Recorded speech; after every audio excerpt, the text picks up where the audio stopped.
Our second session for our camp, LHBC Camp 2023, is still on God's design for our life, but specifically focusing on God's design for our relationships. For our relationships. Now again, relationship is not a word you find in the Bible. And so the word we're going to kind of almost govern everything by for the next hour or so is the word neighbor. Neighbor. Turn to Leviticus chapter 19, verse 16, 17, and 18. We live in a society where neighbor and friend and even acquaintance are very distinct terms. Our neighbors are the people around us who live in the same suburb as us. The acquaintances are the people we know, and we know quite a bit about them, and they possibly know us, but we're not exactly friends. And then friends are the people we actually care about. There is no such distinction. That's an artificial distinction. In some ways, every neighbor should be considered a friend to some degree. And so we're going to admit that there are degrees of relationships. But I would encourage us to use the word, or to think of the word friend as the word relevant to the next person, the next human being you're going to interact with. And again, there are degrees, we acknowledge that, but let's talk about degrees of friendship. So I'm a friend to my neighborhood, my neighbor as we use the term. I'm a friend, I should be a good friend and not a bad friend to my acquaintances. We're not close friends, but we bump into each other frequently enough that we know quite a bit about each other, and I need to be a good friend to them. And then it's particularly true, obviously, to your closest relationships, husband and wife, your kids, the people in the church, those close family friends you might perhaps have, inherited perhaps even from your parents. We'll see a verse on that. And we need to be a good friend and not a bad friend to all of them. And they need to influence us in a good friend way, and we should not permit them to influence us in a bad friend way. And so we have to start, I think, in Leviticus 19 with a definition for neighbor. And it is really a word study on the word neighbor in Scripture that's going to produce a lot of our verses today. Again, lots of verses like our previous session. And they're all, for the most part at least, most of them are related directly to this term, neighbor. Leviticus 19, verse 16. You shall not go around as a slanderer among your people, and you shall not stand up against the life of your neighbor. I am Yahweh, in case you need a motivation. You shall not hate your brother in your heart, but you shall reason frankly with your neighbor, lest you incur sin because of him. You shall not take vengeance or bear grudge against the sons of your own people, but you shall love your neighbor as yourself. I am Yahweh. You see a couple terms used interchangeably here, right? They intentionally pick a different choice. It reads a bit like the Proverbs, really, this piece. The content is like the Proverbs. The structure is a bit like the Proverbs, where it says one line and it says another line that actually says the same thing, but they use different words to show you that these words belong together. Verse 19, or what was the first one? 16, sorry. You shall not go around as a slanderer among your people. You will not stand up against the life of your neighbor. One is the verbal addition, one is the violent physical addition, but it says the same thing. Those people around you and your neighbor are the same people. Verse 17, don't hate your brother in your heart, but you shall deal frankly with your neighbor. Your brother, either referring here to a fellow Israelite or perhaps to a physical family brother even, is considered your neighbor.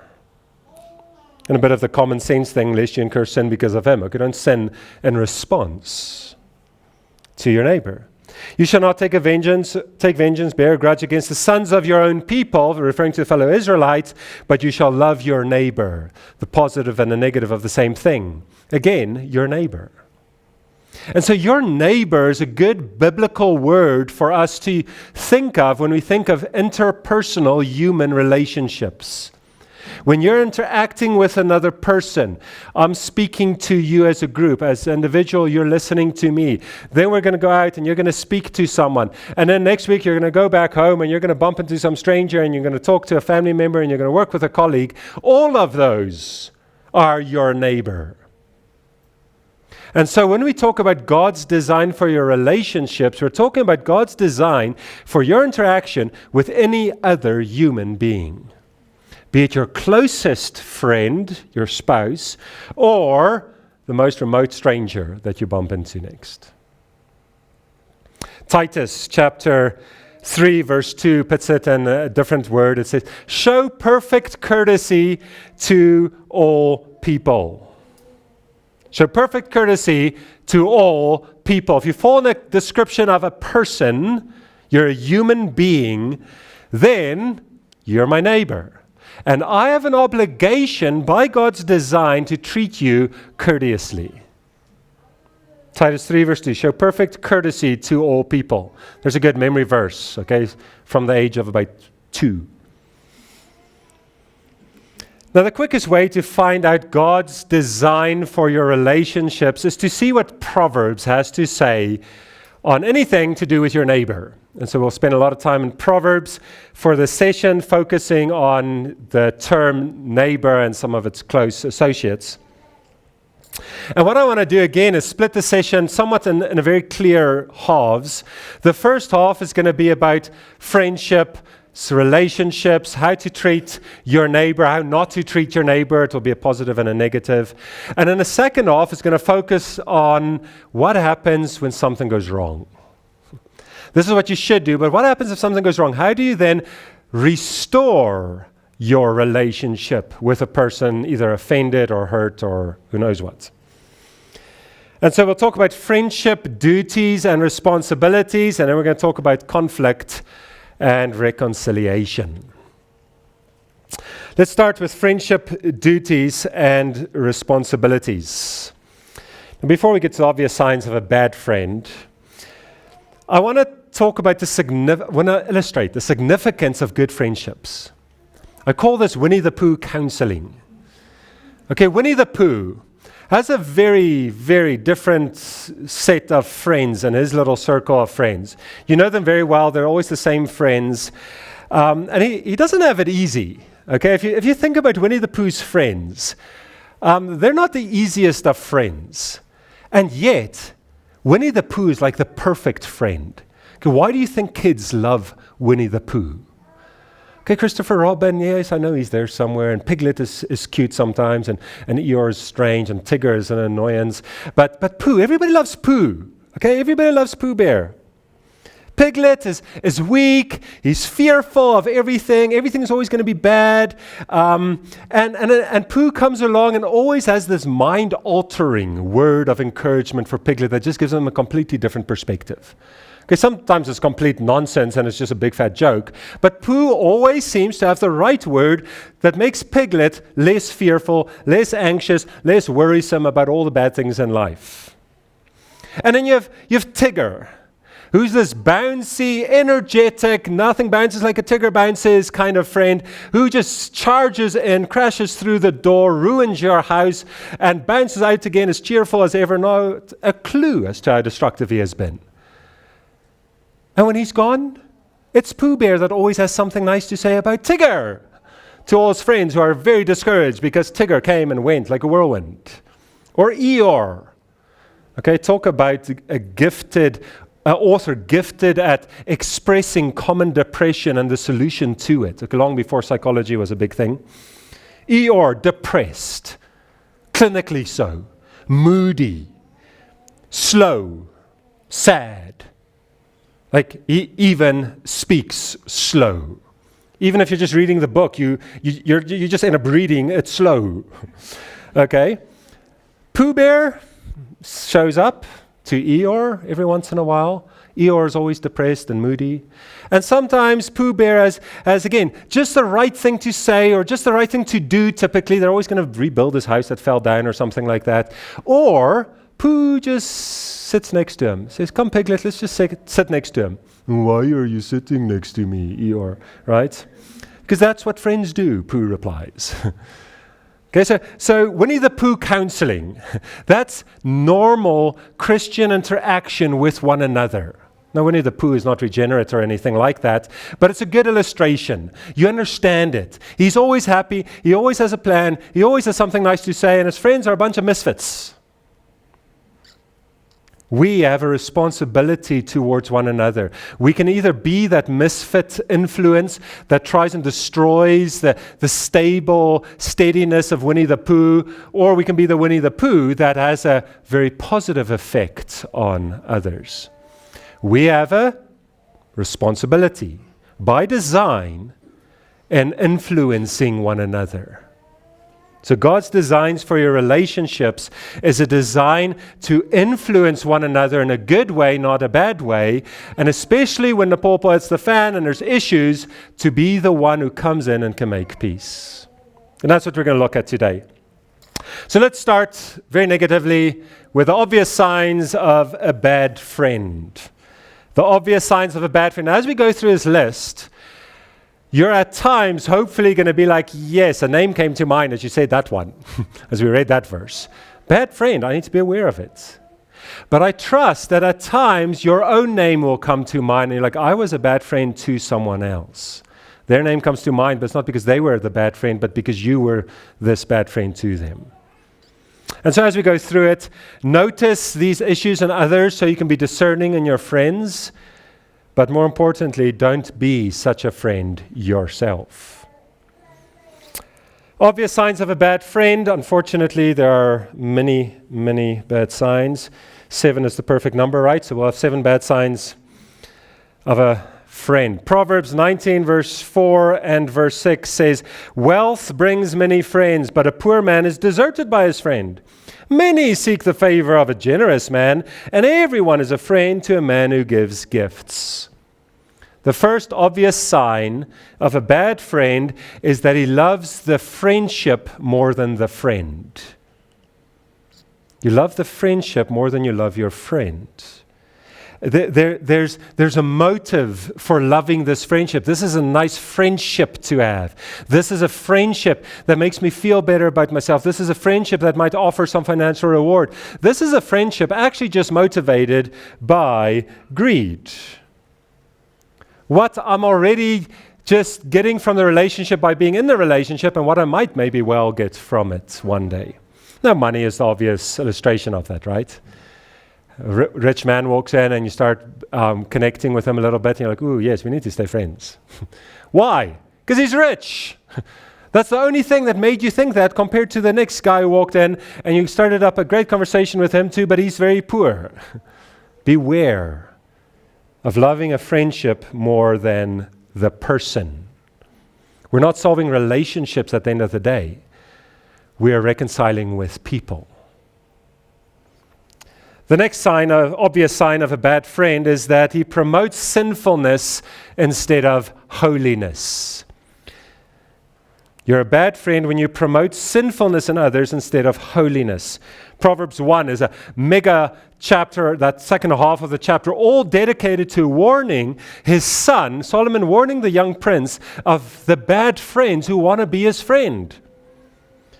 Proverbs 1 verse 10, my son, if sinners entice you, do not consent. Do not say yes.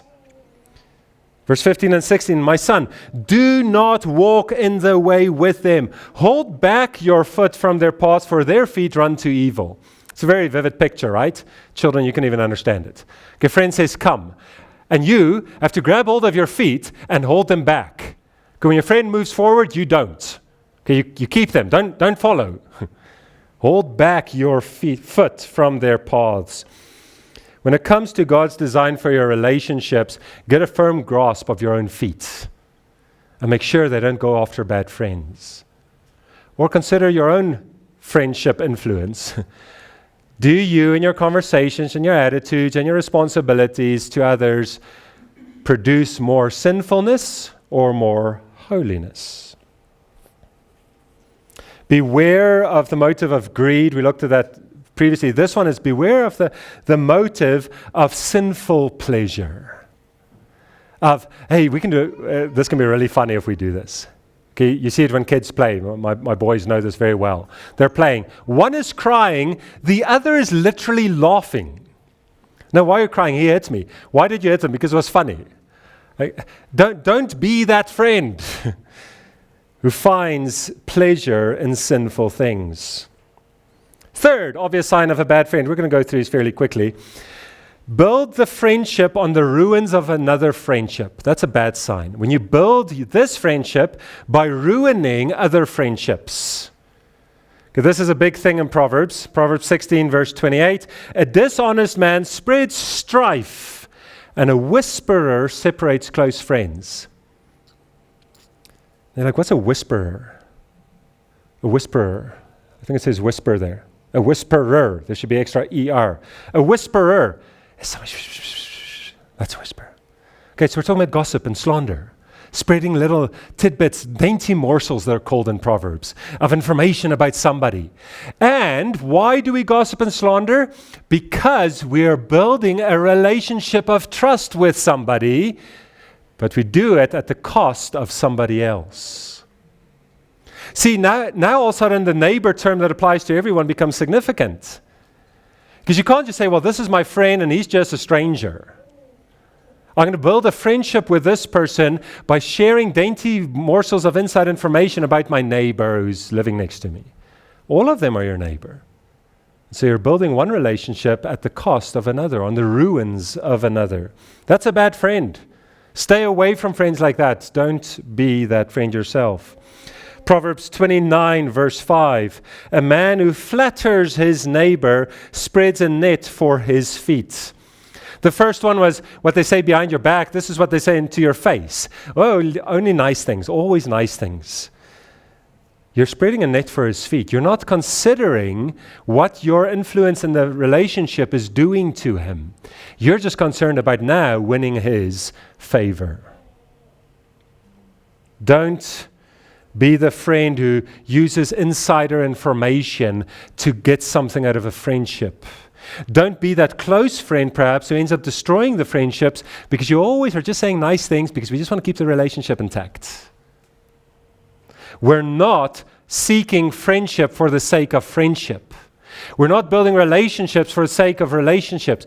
We're interacting with humans. We're interacting with persons.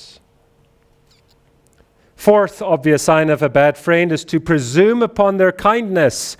Proverbs 25, verse 17. How's this for a bit of common sense wisdom? Let your foot be seldom, so again, hold back your foot. Let your foot be seldom in your neighbor's house, lest he have his full of you and hate you. Anybody have friends like that? Okay? They're always over. They're always in your face. They're always helping themselves to everything. Does that inculcate in you this great love and affection for them that they can be so much part of your life, or do you start resenting it? You can answer truthfully. You start resenting it, don't you? Okay, it's just like next time, knock 10 times before you come in, okay? Don't presume on the kindness of your friends.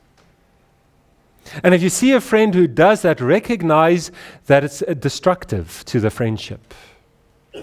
Don't overstay your welcome. Don't make yourself a perpetual burden. Okay, we bear each other's burdens very happily. That's what neighbors do. But don't add to the burden intentionally just because you know they're going to carry it for you. Don't presume on the fact that they will respond well and they're kind and they're generous. Don't presume on their kindness. That's a sign of a bad friend when you do. Number 5, practicing tactless gestures of love. Okay, gestures of love, mind you, but tactlessly. Again, Proverbs has some vivid ways to describe that.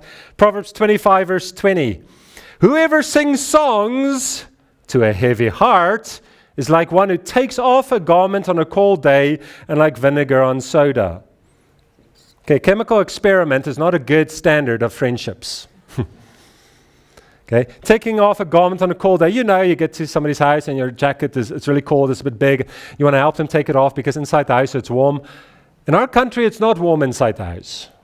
So don't take off his jacket. You're like, well, nobody would do that. Yes, but there are many who will sing songs to a heavy heart. Okay, the jacket is just the illustration. You'll never take somebody's jacket off when it's cold, but somebody comes to you and says, yo, I'm really struggling today. And you're like, oh, praise the Lord that at least he's still good. Well, that's true, and I certainly need a theological adjustment in my mind, but that's not the way to go about it. Don't make light of serious situations. And don't mock people for sensitivity and weakness. If they're sensitive and weak, then bear their burden with them. If they're in a serious situation, you can still build their faith with positive theology and truth, but you can do it in a serious, appropriate way. Here's another version. A funny story that goes with this one. Proverbs 27, verse 14. Whoever blesses his neighbor is wonderful, right? If you bless your neighbor. Whoever blesses his neighbor with a loud voice, rising early in the morning, will be counted as cursing. Okay, if I went around at 5:30 this morning and I rang our little bell for the session and I said, the Lord bless all of you from Living Hope Bible Church, you would not count it as a blessing. Okay, it's this pastoral blessing that whoever blesses his neighbor with a loud voice rising early in the morning will be counted as cursing. We had this was still in the apartheid years on the farms. We had a Zulu minister who had come to all the farms. He says the people don't come to church, so he's going to go to them. So he came in on his bakkie, and he had a canopy that he had reinforced. So he stood on top of his canopy. He only came on misty days, because on misty days, the farmers were your voice goes kilometers. Okay, he had a good voice too, good preacher. And he had arranged with my parents that he could come on the farm and everything. And he came, parked his bakkie between all the houses of the farm workers, and misty, so we could hear him all the way up where the farmstead was. And clear, crystal clear. And he would preach, but it's misty. And it has to be misty for his voice to travel, but it's only misty at 5 o'clock in the morning. And so he would rise up early in the morning and share the gospel with everybody who would listen at 5 a.m. Now, ours was a dairy farm, so they were all awake, so it was truly a blessing. As you're fetching the cattle, you hear this preaching in the background. It was wonderful. But don't be the one who does it when it's not wonderful. Okay? Wait for them to wake up, show them an act of kindness and bring them a cup of coffee, and then start your chorus. Be tactful. Tactless gestures of love is unloving. And you cannot just say, yes, but it's love and it's true. It was done unlovingly. Love has to be expressed in a loving way for it to be love. Insensitive actions are very, very destructive. Okay, it's like that counseling stereotype of the husband who wants to compliment his wife's cooking and says, man, you've cooked a great meal for once. Okay? It's a wonderful gesture of love done so unlovingly. That's a sign of a bad friend. Number 6, turns everything into a joke. Okay, now some of us have a very keen sense of humor, especially in this church for some reason, I'm not sure why. Like seeks like, I guess. But don't turn everything into a joke. Okay, it's laughter is one of the pleasures God has given us for our useless lives here on earth. Don't turn everything into a joke, though. Proverbs 26, verse 18 and 19. Like a madman who throws firebrands, arrows, and death. It's a terrible picture, okay? You've got this lunatic running through town, just throwing petrol bombs into every building. So is the man who deceives his neighbor and says, I'm only joking. Oh, that's a phrase from your childhood, isn't it? I'm just joking. It was just a joke. He's weeping buckets because of what you did to him. It's just a joke. Don't use I am joking as an excuse when I am sorry is necessary. Don't be that madman. Okay, nobody would be that madman in their right sense of mind, and yet we do that in our interactions with other people. Know when to stop teasing, for example. Watch your wittiness and sarcasm. Don't make a joke out of everything. Make jokes out of funny things. Be careful with malicious humor. Humor that's very humorous and there was a malicious streak, but you're going to cover it with I was only joking. Don't you even have a sense of humor? Can't you take it when I just kind of tease a little? Be careful of malicious humor. Number 7, sign of a bad friend. This is an odd one for friendship, and it's beware of withdrawing when you don't get your way. Okay, obvious sign of a bad friend is when you withdraw when you didn't get your own way. Look at Proverbs 18, verse 1. Whoever isolates himself seeks his own desire. He breaks out against all sound judgment. Now, this is objectively true of anybody who is a loner, who loves being alone, doesn't want to mix with people, just loves being by myself, my little life right here, and I tended to be that way. Just leave me alone, okay? I'm happy, stick me on a farm somewhere in the middle of the Karoo, and I'll be okay. It's true objectively for people like that. When you do that, it's not that somebody specifically might be counseling you and you're rejecting it, but you are just cutting yourself off from any of the help that you need from the other human beings around you. You're isolating yourself. You're becoming a me and my little kingdom person. You break out against all sound judgments. Oh, how many a conflict in a church was started by an individual in the church who has a worldview as big as his eyes. And all he can see is what's in front of him. And he cannot understand any of the godly men and women around him trying to help him to see a better perspective on some issue of life because he just has his little view. That's a bad friend. But it's also true very personally. When you are in a close relationship with somebody and you don't get your way and then you just kind of like retreat and just kind of like, I'll mind my own business then if I can't get my way. That's a bad friend. We bear each other's burdens. We overlook offenses. We'll see those kind of positive things just now. But when you withdraw because you didn't get your way or you don't want other people to interfere and you don't want, I'm not a people person. That's the excuse, right? I'm not a people person. You are a people person because you're a people. God has a design for your interactions with other human beings. They're all considered your neighbor. Don't be a withdrawn, self-isolated neighbor. Now, those are quick 7 obvious signs of a really bad friend. Now, let's turn to obvious signs of a good friend. The obvious signs of a good friend. Have such friends in your life. Be such a friend to the neighbors around you, the humans around you. Now, I don't have 7. I've got lots of verses. There might be 7.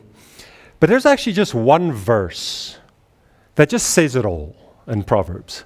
So I want you to turn to Proverbs 22, verse 11. Proverbs 22, verse 11. If you have your Bible with you, turn there. I want you to see it in your own Bible so you know where to find it. And then we'll look at some applications of it from the book of Proverbs. Proverbs 22, verse 11. And it's up on the screen if you haven't found it yet.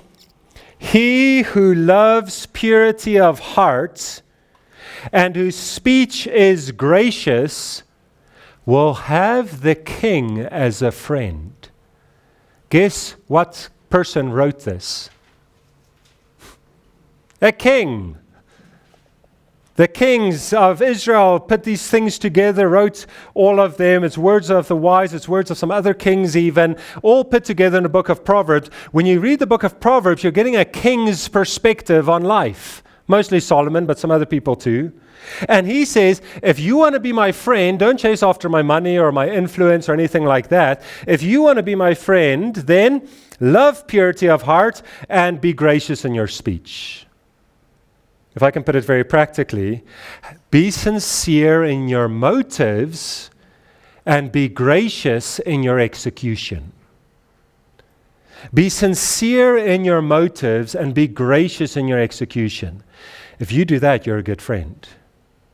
If you have people who have sincere motives and graciousness in execution, you found a good friend. The winning recipe for the best of relationships with other human beings is for each of us to have sincerity in our motives in dealing with him and very graciousness in our execution of dealing with him. That's not going to overcome all problems because you might not be sinning in a moment, but he or she might, and that's going to cause problems. But your Your responsibility to fulfill God's design for relationships is purity of motives, graciousness of execution. Now let's look at other verses to kind of flesh it out a little bit, what it looks like. Proverbs 17, verse 17, a friend loves at all times, and a brother is born for adversity. This is not the difference between friend and brother. Friend loves all times, brother only loves when you're hurting. These, again, parallel statements. A friend loves at all times. And the reason why you've got family is so that when the times get hard, you still have somebody caring for you. Rejoice with those who rejoice. Weep with those who weep. Romans 12, right? Romans 12 says that's the key to perfect harmony. Always be a friend. Good times, bad times, doesn't matter. Winnie the Pooh, right? Always be a good friend. Proverbs 27, verse 10. Do not forsake your friend and your father's friend. Yeah, you can have inherited friends. And do not go to your brother's house in a day of calamity. Better is a neighbor who is near than a brother who is far away. Now, this is not trying to put friends above family. All he's saying is you cannot just rely on close family. You need friends. And sometimes you need to be loyal to a friendship that was around long before you were. Okay, value proven loyalty, even if it is across generations. I'm like, I don't know who this guy is. Yes, but he calls every year on your birthday, and he always cares, and he and your dad went to university together way back when. Something like that. Value proven loyalty, even if across generations. That's a sign of a good friend. Remember, you see this in 2 Samuel chapter 9. King David is king, Saul is dead, and David, remember, had a great relationship with Saul's son Jonathan, but he also died in the same battle as Saul. And so in 2 Samuel 9, David has been king for a while, and he goes on a manhunt to find any relation to King Saul. Not because he wants to kill the whole family because Saul was so evil, but because he wants to show kindness to the house of Saul for the sake of Jonathan. He is that friend who is crossing into the family. He says, for one member of the family, if there's any remnants left after the battles of that family, I want to show them some kindness for Jonathan's sake. And he finds Mephibosheth, remember? And he shows him extraordinary, undeserved kindness. Mephibosheth comes fearing for his life. The new king, obviously, he was family to the old king. And David lavishes this grace and love on him. Proverbs 17, verse 9. Whoever covers an offense seeks love, but he who repeats a matter separates close friends. The whisperer again, right? Repeats a matter. Did you hear so-and-so did this? And now you're thinking badly of that person, but you're actually good friends with that person. So now you wanted to pop over this afternoon, but now you're not going to because you just heard this bad news. You're separating close friends by spreading stories of others.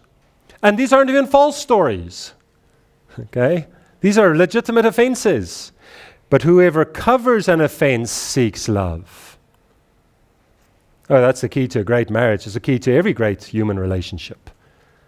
Don't take offense so easily.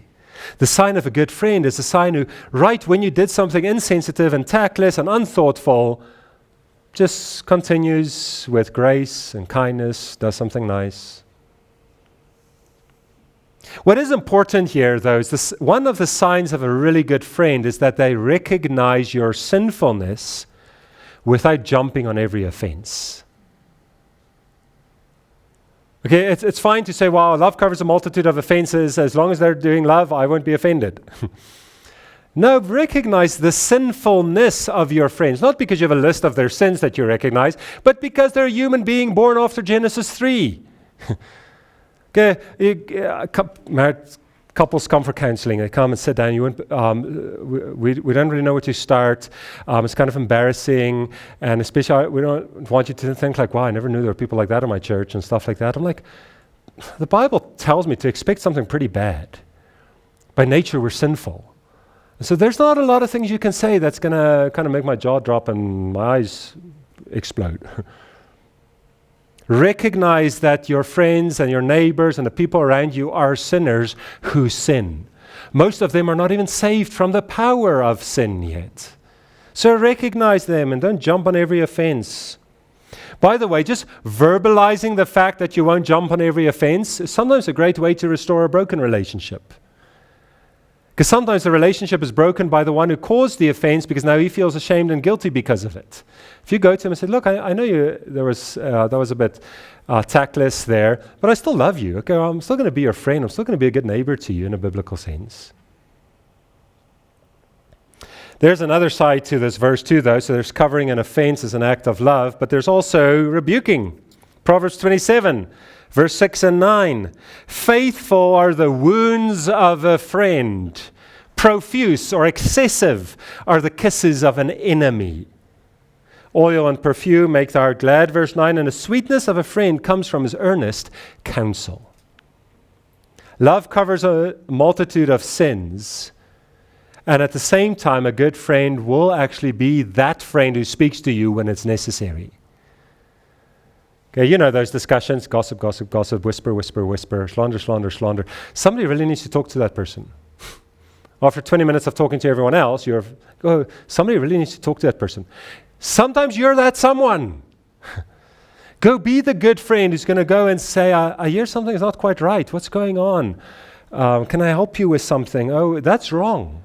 Faithful are the wounds, the inflicted harm of a friend. If it comes from a friend and it's a wound, then you know you found a good friend because he's helping you with something wrong.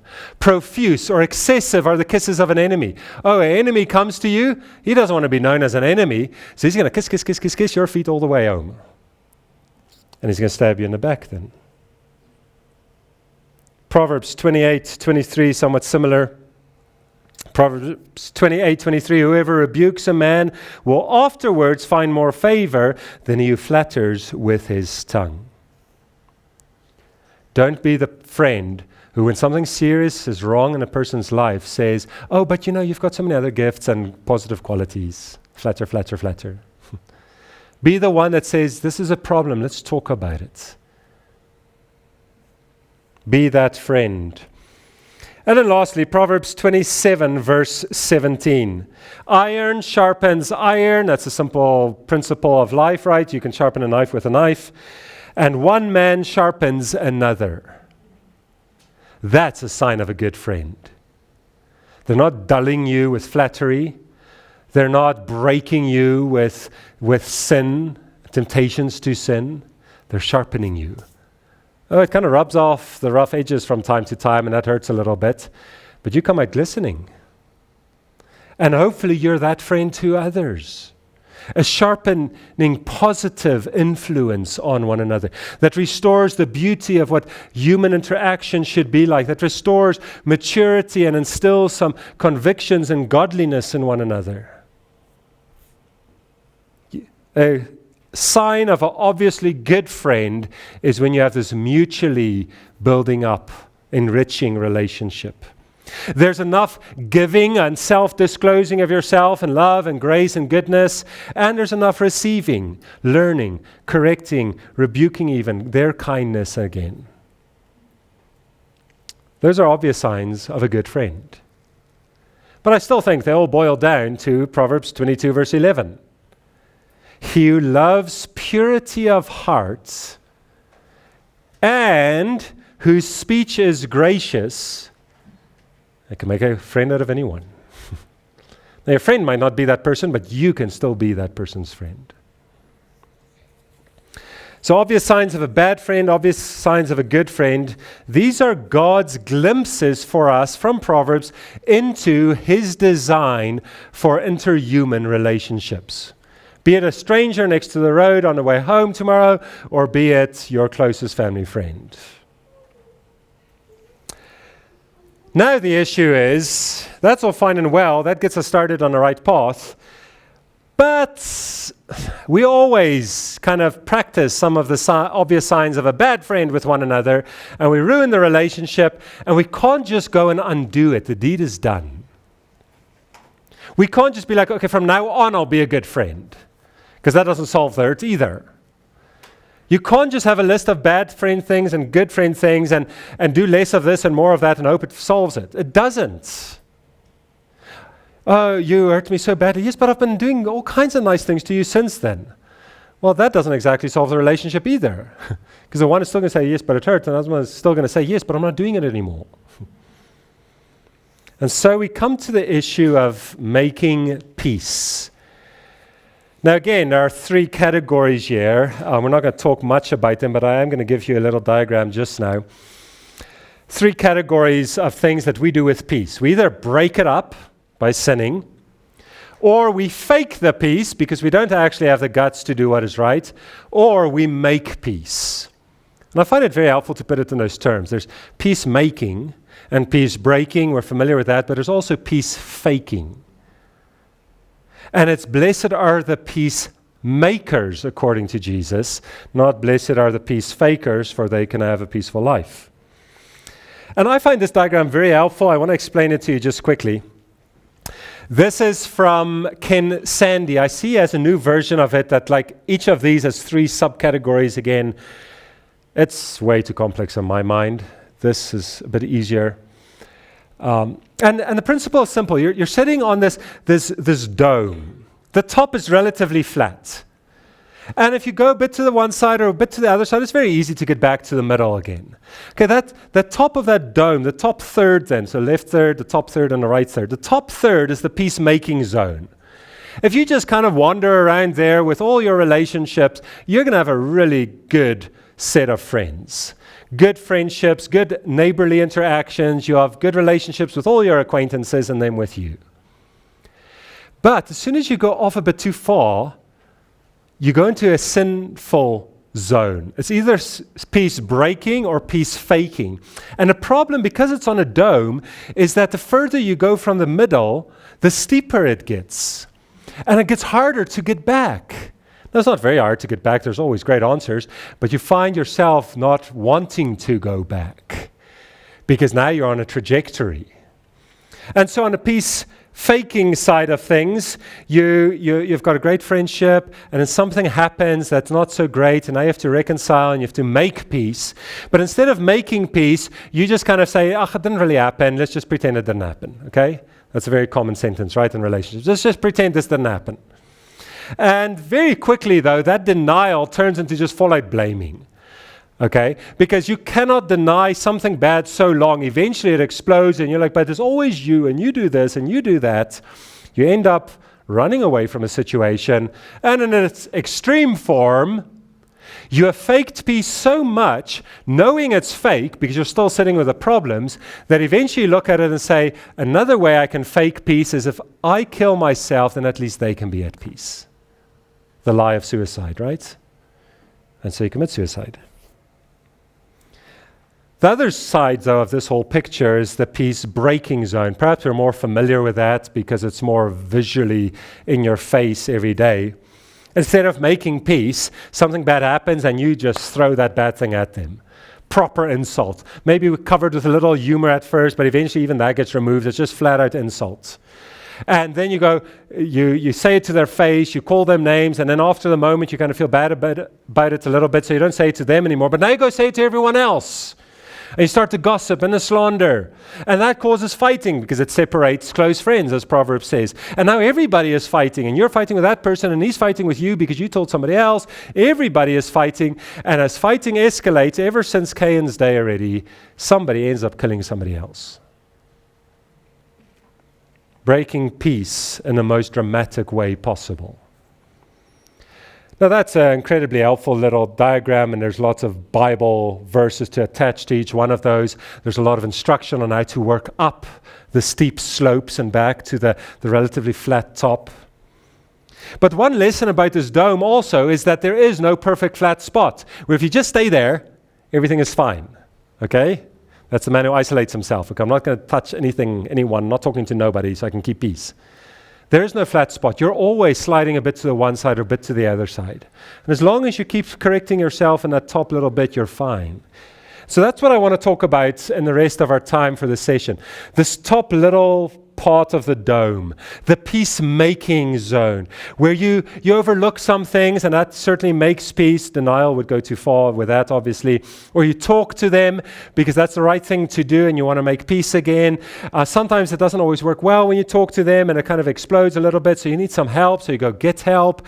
Or you, in an accountability sense, very actively come alongside them, you bear the burden with them, and you help them change in a somewhat very insistent, persistent way, enduring with them until it is resolved.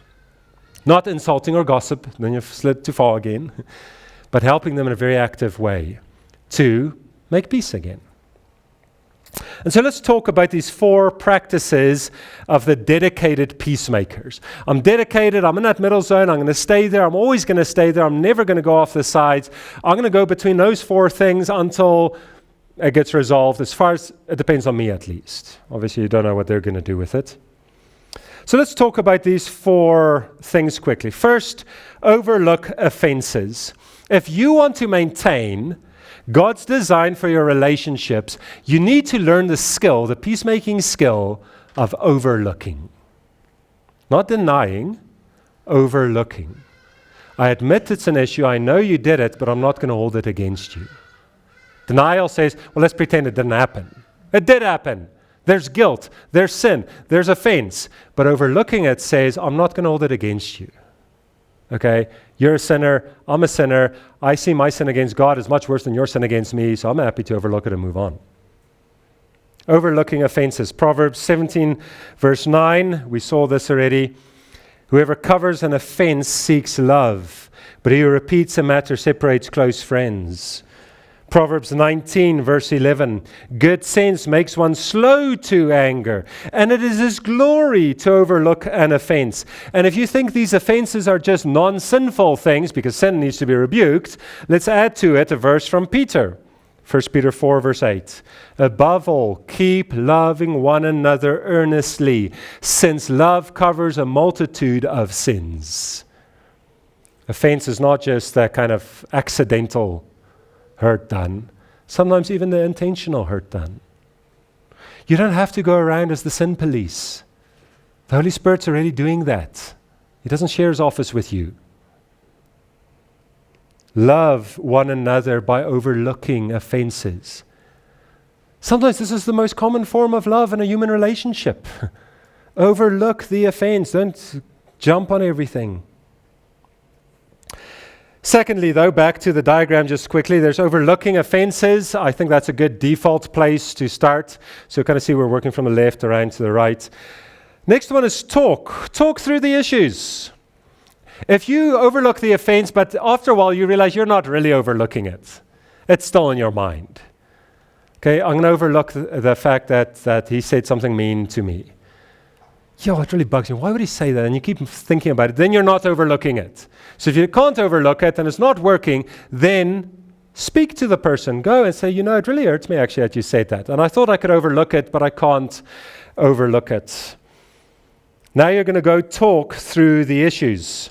Proverbs 28:23. Whoever rebukes a man will afterwards find more favor than he who flatters with a tongue. Okay, flattery is often in the denial stage. That's one of the sins of denial, that denial stage. Just flatter, just keep saying nice things about them. Maybe they'll stop. No, sometimes rebuking a man, going to a friend, being that person that goes and says, you're very sharp with your tongue. You're very tactless in some of the things you do. Let me help you with that. Remember Matthew 5, Jesus said things along these lines too. Says, if you remember, so it's the old passage says, if you are offering a gift at the altar, so you're going to worship, and there you remember that your brother has something against you, leave your gift there before the altar and go. First be reconciled to your brother, and then come and offer your gift. Go talk to him. You know he's got something against you. You did something, you're not sure what it was, you cannot quite analyze it, you clearly caused offense. Go talk. These verses together remind us that whether you're the one who caused the offense in a way you're not aware of, or whether they caused the offense to you, you can still be the one who makes peace. No, but they did it. They should come confess first. No, not necessarily. You can go speed up the process for them. We know this verse also from the one another's in Matthew 18, sometimes called church discipline, which isn't quite true at verse 15 yet. If your brother sins against you, go and talk to him. Go and tell him his fault. Not tell others, tell him his fault. Between you and him alone, in case you missed it. The focus is you're going to go talk to the active party. If he listens to you, you've gained your brother. Oh, if we could have some more of this happening just on a normal level between Christians, it would make our churches so much nicer. So go and speak. Talk through the issues. Don't go make a mountain out of a molehill out of it, but just go and at the level of the offense, have the appropriate discussion. Back to our slide into peace faking or peace breaking. If you want to stay in the peacemaking zone, you try and overlook an issue. If you find that you're really struggling with that for some reason, go and talk and make sure you can reconcile completely. We need to understand repentance and forgiveness, obviously, and we're going to talk about that now. Go talk to him. And if the talking doesn't help either, and doesn't that often happen where you go with the purest of motives and the most gracious of speech, and it just doesn't get taken very well at all? At least not the first discussion. What do you do then? Well, get help. Get help. Or seek counsel. Seek counsel. Matthew 18 verse 15 said, go speak with him yourself. And if that doesn't work, if he does not listen, take one or two others along with you, so that every charge may be established by the evidence of 2 or 3 witnesses. Okay, you can't just go to somebody and charge them of something wrong. Oh, you're broken our relationship, you did something wrong. You can't just go do that. And you might well think you're doing it with pure motives and graciousness of speech, but he might not actually be guilty of that. And so he responds, no, that was not wrong. You get offended way too easy. And he might be right. And so you get help, and you go find 2 others, and you go discuss the situation with them, and they come with you to affirm that you are the one who legitimately saw an offense, and he's not repenting and not responding well, he's breaking the relationship, or you are the one who's causing offense for something that never actually was offensive. And so you get somebody to help both of you. They don't have to be a witness to everything that took place before this. They just have to be a witness to the interaction that takes place and can confirm which one is wrong and which one responded wrong. Get somebody who can help. Galatians 6 verse 1 gives you a suggestion who those somebodies should be. Brothers, if anyone is caught in any transgression, okay, just this wonderful welcoming kind of empathetic kind of call. Brothers, sisters of the faith, those in the household of God, if you're suffering and struggling with some sin, with some transgression, you've crossed the line. You who are spiritual, so now he looks at the spiritual godly men and women in the church, he says, you guys should restore them in a spirit of gentleness. Keep watching yourself lest you too be tempted. A reminder that the spiritually strong aren't always the spiritually strong. And so get help. Seek counsel. Not from your peers, not from those who will share the dainty morsels of gossip. I spoke to this guy, he did this, I spoke to him, he responded so badly, you just can't talk to the guy. Then don't do that. Go seek help from those who are spiritually mature, who can help you see the log in your own eye and then help you see clearly to see the splinter in theirs. So overlook, if you can. Talk to the person. If you can't, overlook and you find that difficult. Reconcile, ask for forgiveness, grant forgiveness. If that doesn't go very well after a while, go get help. Okay, the spiritually mature in your churches are there for a reason. Sometimes you're the spiritually mature, but in this case, you obviously need them too. And then if that counsel doesn't seem to help as mere counsel, then you get in the trenches with them and you work with them to resolve this. You don't just be like, well, we went to many counselors, nobody could help us, so we're kind of going to just have fake peace for the rest of our life. No, get at work, come alongside them and say, you're clearly struggling with this, you're clearly not seeing it very well, I'm not going anywhere till we dealt with this. We had a discussion, two of our elders, with somebody at church about this very thing. He thought it was all game over and the church was probably going to kick him out because of what he did. And literally the one phrase that was said from us elders was, "We're not going anywhere." Okay? We're not going anywhere. When you became a member here, we signed up with you. Okay, we're going to bear your burden. We think it's a very long path ahead, but we're not going anywhere. We're staying with you. And that's what's meant with that accountability. You could perhaps call it serious assistance or bearing the burden with the person. Now the biggest concern is not the offense that was initially caused. Now the biggest burden is the fact that this friend of yours is struggling to overcome something that's very offensive. So you're going to help him. Provide active help to change. That's how God designed friendships to be corrected and restored and reconciled. Proverbs 27 verse 17, we saw these verses again. Iron sharpens iron, and one man sharpens another. You don't help somebody with something bad in their life as a good friend by just committing them to a process. There are 5 steps, there are 3 steps, there are 12 steps. You don't commit them to a process. You come alongside them. Again, it's not relationship for the sake of societal concept of relationships or friendships. It is relationships for the sake of friends, of people. Another man is the one who's going to sharpen him. Matthew 18 verse 17 says, if that getting help didn't work very well, if he refuses to listen to them, go tell it to the church. Let all the Christians get involved. Go don't put it in a newspaper. The world is definitely not going to help in a positive way, but the Christians, they'd love to come alongside them. If they don't know him personally, they'll pray for him. If they know him personally, they'll take him out for coffee. They'll talk to him about this. Get everybody involved. Don't leave him on his own. 1 Corinthians 6 verse 4 goes a step further. There was a legal conflict between some people in the church in Corinth. And Paul just asked this common sense question. He's like, why on earth are you guys running to a bunch of lawyers? Pagan, unsaved, worldly thinking lawyers. And he asks this question. Can it be that there is no one among you wise enough to settle a dispute between the brothers? I think that's a question we need to ask ourselves much more frequently in our relationships with one another. Is there no one in the church that can help us sort this out? At least ask the question out loud in his company.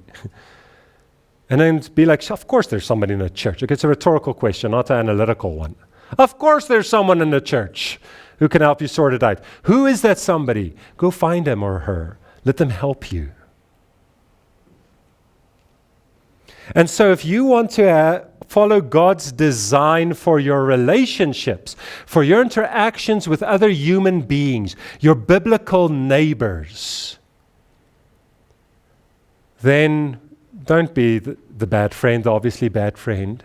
Go be the obviously good friend. And when things kind of get tense and there's a bit of tension and there's a bit of conflict and disagreement that's getting a bit ugly, then be the peacemaker. Be the peacemaker who knows how to overlook sin, who knows how to talk to others about issues, who knows how to get help and from where to get help, and who knows how to take that help and apply it practically in your friend's life. James ends his book and says, it's amazingly wonderful when you all can get together to somebody who's sinning and save him from the error of his way. So let's be those friends to one another. That's God's design. It's your duty, it's your responsibility to one another. And so, God's design for your relationships, right? It's clear, it's written out, it's not that complicated. It's very difficult to put in practice, but the design is not very complicated. It's not a very difficult kind of shape that you're trying to figure out, who designed this thing? In this case, you could say it's a simple triangle. Be a good friend, avoid the bad friends, and always be the active peacemaker. If Christ, in his humanity, like us, in other words, could reconcile us with God, surely there's someone among us who are reconciled with God who can help us with one another. Let's pray. Our Heavenly Father, we do thank you for this wonderful encouragement. It's a bit of a wake-up call to the realities of life, Lord, when we talk about relationships. And Lord, you have forgiven us so much. In our sin against you, you have forgiven us much of our sins against one another. You have lavished us with extraordinary kindness beyond what we deserved. Surely, Lord, we can do that to one another as well. Help us with that. May the men and women in this room go out from here, and Lord, may we at least be the good friends who can recognize a bad friend, but who can make peace between any two neighbors to one another. Help us, Lord, to love our neighbor as we so clearly love ourselves. For Jesus' sake, amen.